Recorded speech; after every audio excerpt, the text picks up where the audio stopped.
By Colin's superpowered calculations, and despite their navigation systems weaving a drunken zigzag across the galaxy, the Oz-9 has reached a dead zone in space. Many of the other Oz ships have either crashed, exploded, imploded, or otherwise managed to drop out of a gravityless sky, and the few that remain are nowhere near the 9. Which is good for them because Captain Madeline has decided it's time to drop the bomb. So Olivia opens the airlock, out goes Cal, and Colin hightails us out of the blast zone. Viola. Voila. That's a small ukulele. What? What you just said, it's a small ukulele. No, what you just said is a big violin, and ukuleles are already small. A big violin is a cello. That's a very big violin. A viola is a big violin. Or voila. Viola? Voila? Wait, damn it, now they all sound wrong. Being on this ship is punishment for something, isn't it? Ladies, I don't think this is a good idea. What's not? Sorry, forgot what we were talking about? The flipping of the bomb. I don't think we should risk it. Doctor, there's nothing out there. No planets, no stars, not even an asteroid hosting a scrappy bit of DNA that could turn into intelligent life in half a dozen millennia. It's perfect. But the system you have in place is working just fine. Why change a good thing? Working? Good thing? It's ridiculous. 778 screeching klaxon of a wrist alarm going off every 22 minutes, listening to them clanging off to Cal's room to type in the code. God, if I hear with me one more time. No, we're ditching Cal today. And we need the repair bots back. Right now, it's either give them a chore that only takes 22 minutes to complete, or get interrupted, wait for them to reset Cal, then re-explain everything to Emily, whose battered up and deep-fried brain forgot what they were doing in the meantime. What about the other head? It didn't get zapped. Yeah, that one keeps pretending not to remember, then sings, "If I only had a name," until I thump it with a wrench. So give it a name. I tried, but nothing fits. We're testing out Howard at the moment. What do you think? Makes me think of someone's uncle. I thought that too. In fact, I think I might have accidentally called him Uncle Howard once. Definitely the guy who mows the lawn in shorts, penny loafers, and black knee socks. And yet still manages to be your favourite uncle who teaches you about constellations. Right? Totally. He'd have this awesome telescope he'd put in the yard on clear nights. And he doesn't just know the names of the constellations, he knows the stories. Orion, Ursus, Cassiopeia, Aries, Andromeda. Andromeda is a galaxy, not a constellation. We should have ditched you 3 planets ago, since you're always talking out of your anus anyway. What do you expect from someone with 2 asses in their job title?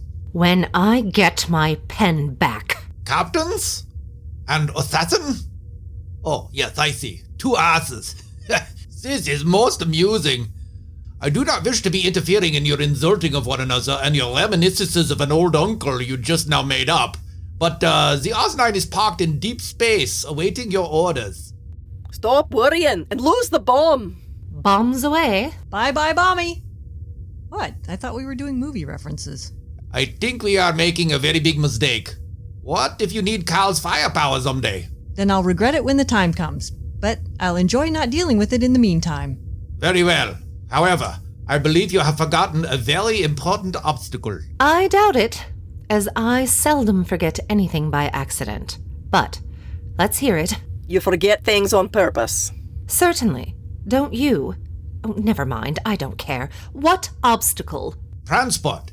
Cal is extremely heavy, and he is bolted to the floor with very many big bolts. Oh, Leet already removed those.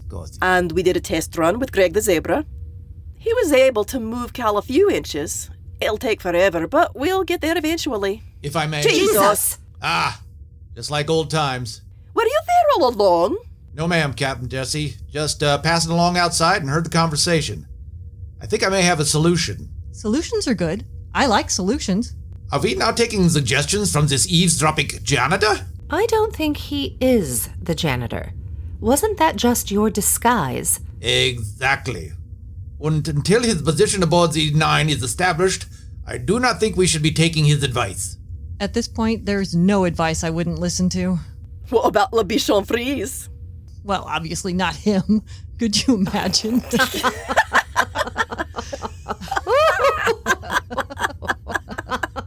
He'd probably suggest spraying decongestant into its USB ports. Wait, would that work? It may. Oh, mein Gott und Himmel. Nope. Not taking the chance that we'd short circuit the grace period and blow the 9 out of the sky. We whip at midnight. Or, whenever we get it there. If I may. Cheese and crackers. Doubleheader. Oh, right. You had advice. What was it? Ants. Where? How? As clean as you keep this ship? And it's not like there's anything edible on it. Not real ants, the good doctor's ants. They're robots or some sort of machine. If a standard ant can carry up to 50 times its own weight, I reckon a mechanized ant is like a tiny Hercules. Even so, you'd need an army of ants. How about rolling pins? There's at least a couple dozen of those in the crew kitchen. What would we do with rolling pins? Ordnance transport is not an approved use of kitchen implements. There's no flour aboard this ship. What exactly are we supposed to use them for? What would we do with rolling pins? Approved uses include pressing out dough evenly and smoothly, crushing nuts or peppercorns, and, in an emergency, you may use them to tenderize meat. However, for meat, you must get prior written authorization from G2HQ. Oi! What would we do with rolling pins? Good Lord, woman. Did you not learn about Stonehenge at school? Roll. Get 'em underneath and roll Cal right to the airlock. One more try. Jesus. And hat trick. You can see me, right? Yes, you're just very forgettable, apparently. Right. Anyway, he has an army. Of ants? He is exaggerating. I have a handful. How many, you reckon? Thousands. Enough to lift Cal up and get him to the airlock.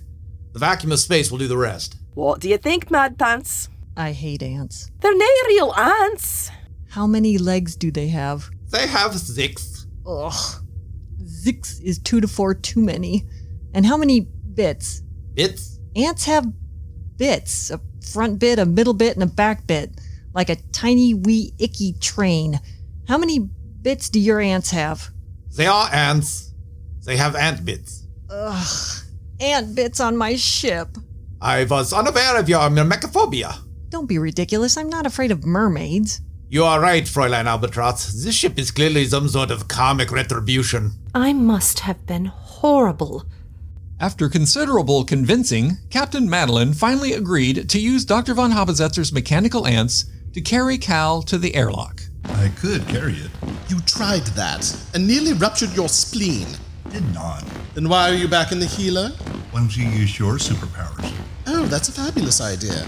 Perhaps I could sneeze and cover it in glitter. Or wave my hands like this and turn the morning music on. Go off. Go off! I have easily the stupidest set of superpowers since the Wonder Twins. Colin, get to the bridge and get ready to fly. Doc, why are they going that way? The airlock is this way. I am giving them the proper directions, Captain, but they are mischievous, you see. Get the bomb off the bridge, for crying out loud. Oh, such playful little Dickenses, eh? This way. Enough of the playing now. They're coming at me. They're coming at me! They like you, that is all. Doc, get these ants to do as they're told, or I will whip their charging station. I mean it. Very well.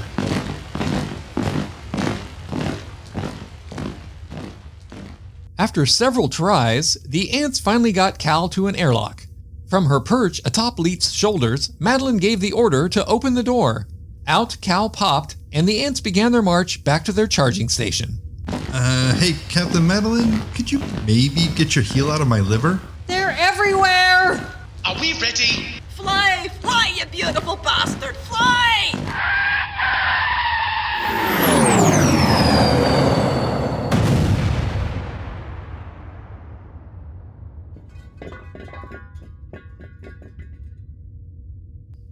As Cal exploded, emitting a shockwave that knocked only one medium-sized asteroid off its course, Greg shed a single tear for his former home.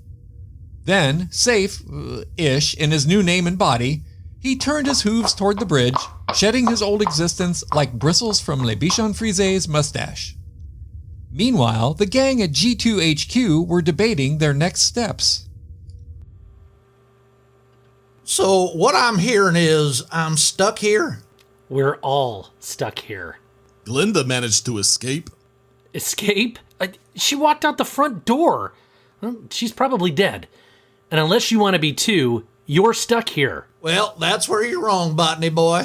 I have a backup mobile phone in my office, and in 10 minutes I'll have my driver here, a highball in my hand, and watching some of my scrawnier, stupider fellas kick your butts out onto the street. Oh, now why would you do that? There's plenty of room and food for all of us to stay safe in here.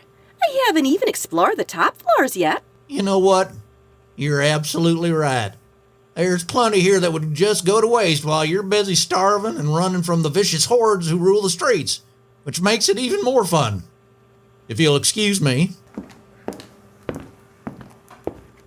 Aren't we gonna stop him? There's no need. Jeepers, who are you? Oh, I'm Mrs. Sheffield. Yes. Yeah, I'm with the IT department. I thought you were the cleaning lady. Promotion. Congratulations. Oh, thank you. That's very kind. Yeah, I'm so sorry you missed my party. It was banging. Promotion? Since 2 days ago? Poor fellow. The intricacies of corporate life can be terribly confusing to underlings. Now, whose computer needed a tidy up? No idea. No one's been here in ages. Well, I will just start with this one, shall I? Finally! You ladies on a tea and finger sandwiches break? This is Southers. Who wants the privilege of picking me up from G2HQ Look, and if taking Southers me kicks home? us out of here, we need a backup plan. The streets aren't safe, and chances are most of yous won't make it home. I'll be fine, of course, but Donna and Ben... Oh, I think you'll find Donna can take care of herself. Go put things on fires, will you? There's a good bulky fellow. He's right, though. Ben, is it? Yeah, those are tough streets for a botanist. Or should I say the husband of a botanist? What? No! I'm totally a botanist. Really? Then identify this. Ha! It's plastic. Ah, yes. But what is it supposed to be? The TARDIS! Trick question. Well spotted. There. Okay, that foliage there. What's that? Fern? Just as I suspected. Yes, I do have a fine speaking voice, but pouring honey on a pile of excuses don't make them biscuits. Get me a bigger thug to talk to. Please don't tell Mr. Southers. He'll go after my family. Miyagi plays the dulcimer. How is that pertinent? Well, I don't know, but she's really good. Maggie's only 6. And already dulcimer proficient. Impressive. See? Pertinent. How do you do it? How do you pull off this risky ruse? Julie tells me what to say through this earpiece. Oh, the Otologostealth X13. Nice. 50 milliwatts. Huh? USB rechargeable. They've come a long way from the X4, I can tell you. I mean, they were big, clunky things that practically made your head tilt to one side. I mean, if you got too close to aluminium siding while wearing metal earrings, a fireball would shoot out the side of your head. Yeah, it's a bit of a giveaway, that. So. Yeah, how long do you get on one charge? Out of interest. Not long enough. It's dead. I was looking for a working computer to recharge it. Oh, that must be why you're here, Mrs. Sheffield. Oh, yes. Yeah, that works nicely. Thank you. We'll run with that, shall we? Yeah. So Ben, how long have you been skulking about at HQ? Not long. We were at some weird rundown former resort or something for a while. That's where the plants are greenhoused. Oh, you know what? I could use a spa day. That's so certain. Where might this place have been? Any vague recollection? No idea. Someplace humid. Right. Tell me more. I don't know more. They had us in greenhouses most of the time. We went in the dark, and we came out in the dark. It was hot. It was wet. The windows were always fogged up, so we couldn't really see anything outside. Son, you will find me a limo and a driver and get them to HQ in the next 30 minutes, or I will chicken fry your sorry simple butt, make french fries out of your kidneys or some organ a bit more like a tater. You hear me? Do you remember any smells? Smells? Who cares about smells? Look, I haven't been able to get in touch with Julie for a couple of days, and I'm worried. This earpiece is useless, and I can't get her on her cell. Right, hand it over, please. The phone, hand it over. You keep talking. We were discussing smells. Let me think. No, I don't really remember anything specific. Mostly I just smelled the compost they used on the plants. Oh, my. I think you'll find that's Julie. How did you know that? Are you psychic?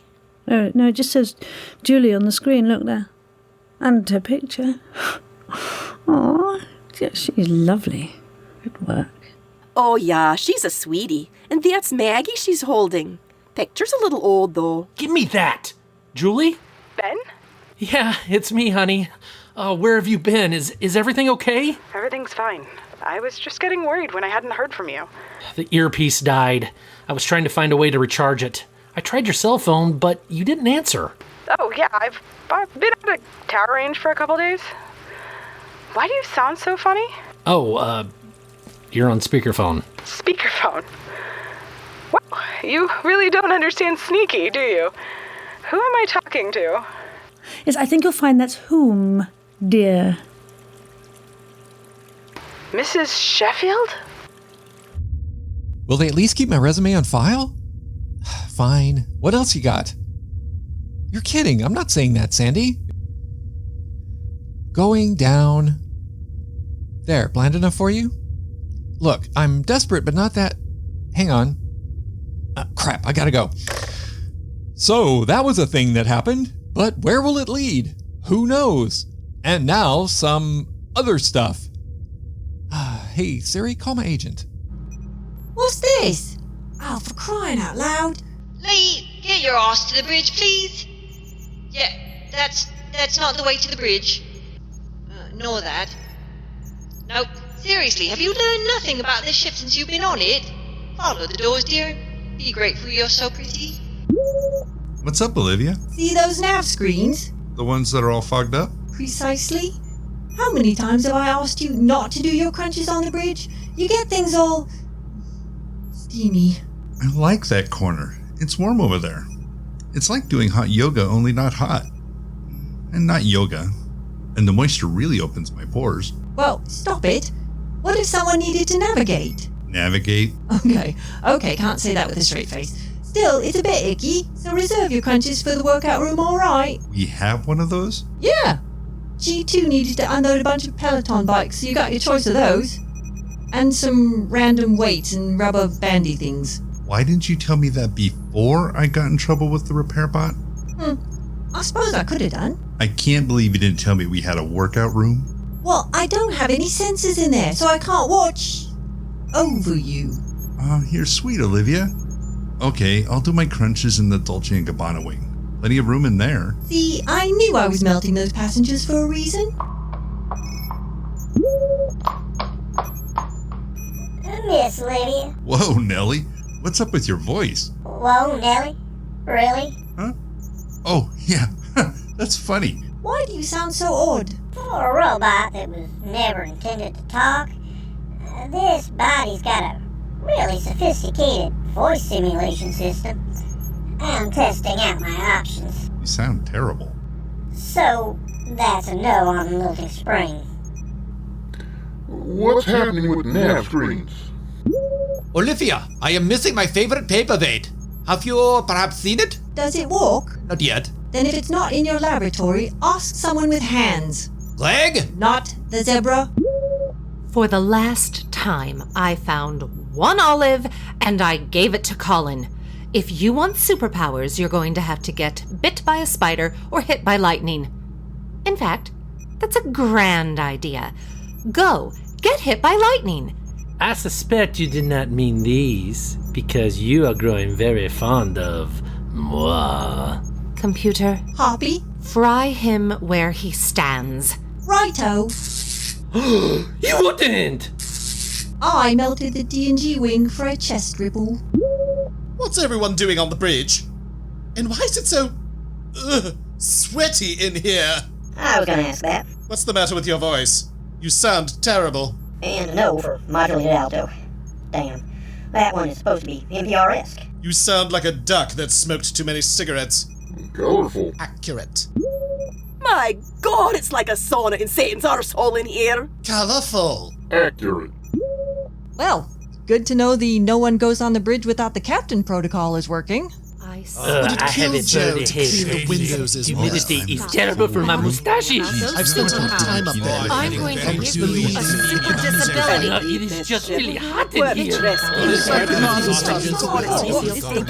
Something just dripped on my martini. Shut up! Shut up! Hello? Only... Sorry. Artificial intelligence of the Oz-9 speaking. Who's this? Jessie, you great idiot, are you there? Oh, goody. Phone hasn't rung in ages, and when it finally does... Shut up and listen, because this is funny as hell. I just wish I could see your face. I broke into one of Gated Galaxy's labs. The same one I broke out of, incidentally. They still haven't fixed the locks. The stupid knobs. You're not gonna believe who's on that ship with you.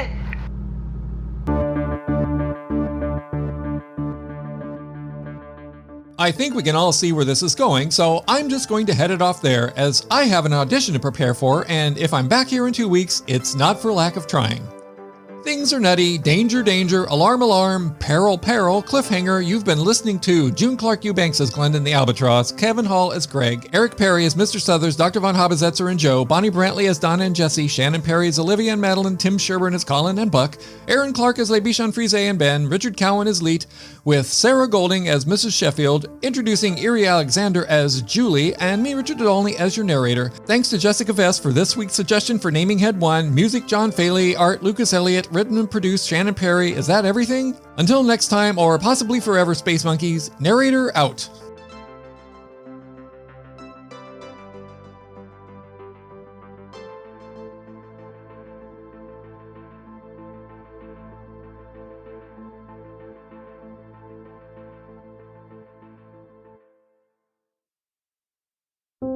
Hello, my name is Elaine Martinez, host of Elaine's Cooking for the Soul, a weekly show that some describe as a post-apocalyptic cooking podcast, but I describe as government-approved cooking with government-approved rations.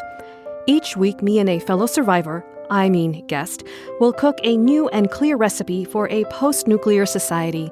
This is a brand new cooking podcast, so I just wanted to give you a little taste of what you can look forward to. I'd like to share my rice and beans recipe. Nuclear exchange affecting coastal regions of the U.S. Chili. Churros. Disastrous radiations of yet unknown scale.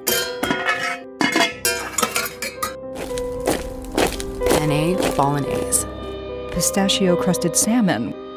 Is it sundown already? Chicken livestock producing only double-yolked, blood-filled eggs. Bread is now illegal. Wow. What do we have here? Run, Elaine! Oh my, the samples were on shuffle, I guess. Well, that wasn't exactly the part I planned on sharing. Anyway, if you're looking for some exciting ways to cook in this brave new world, be sure to tune into Elaine's Cooking for the Soul on Spotify, Stitcher, Apple Podcasts, or wherever you get your other survivalist and dental care podcasts.